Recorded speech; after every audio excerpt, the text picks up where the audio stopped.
Now, the Reserve Bank made some fairly strong comments, basically saying that despite the likes of interest rates already going up, low consumer confidence, falling house prices, consumer spending is still too strong. The aim of the Reserve Bank when they're raising interest rates is that you and I will pull back on our spending. Well, hello everybody.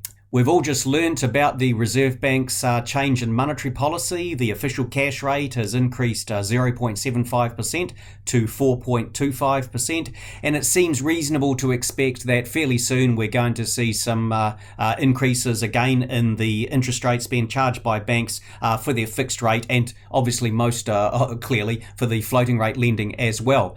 Now, the Reserve Bank made some fairly strong comments, basically saying that despite the likes of interest rates already going up, low consumer confidence, falling house prices, consumer spending is still too strong.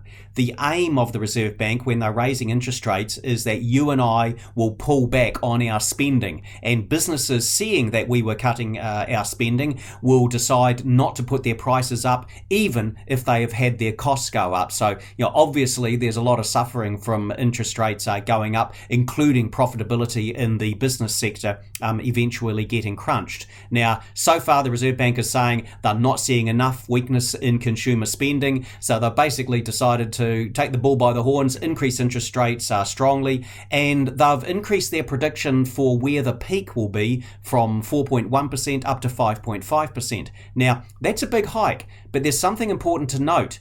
Just over a month ago, when we got the annual inflation rate out for New Zealand at 7.2%, the markets actually started pricing in that the cash rate would peak at 5.5%. And so we saw increases in wholesale interest rates, and on that basis, the banks increased their fixed lending rates.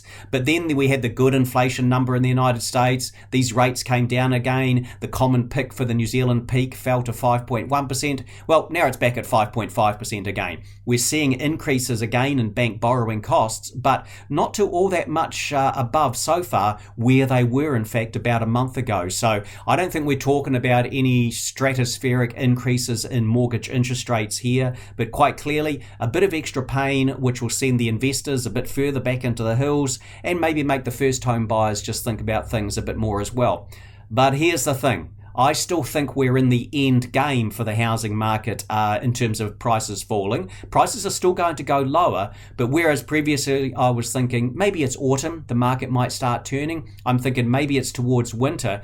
And the thing to note is this, that with the economy forecast by the Reserve Bank to have a small recession next year, rising unemployment, heading into the next general election, that means the chances of a change in government have increased. As we move through 2023, more investors anticipating the return of interest expense deductibility will look to take advantage of prices maybe on average being another 5% below where they are now. They will start to do their purchasing. And there's something also to keep in mind, that the longer the period of weakness in house prices, the greater is likely to be the recovery in terms of turnover and of prices as well. Because as each month goes by, the backlog of frustrated buyers gets longer and longer.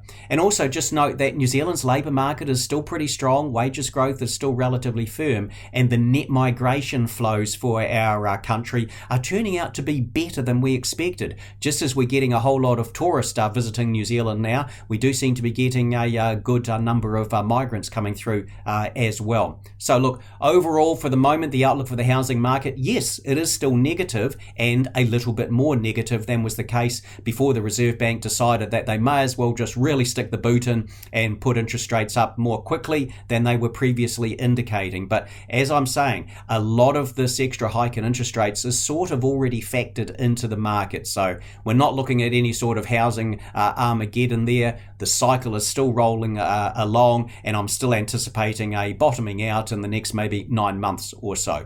All the best.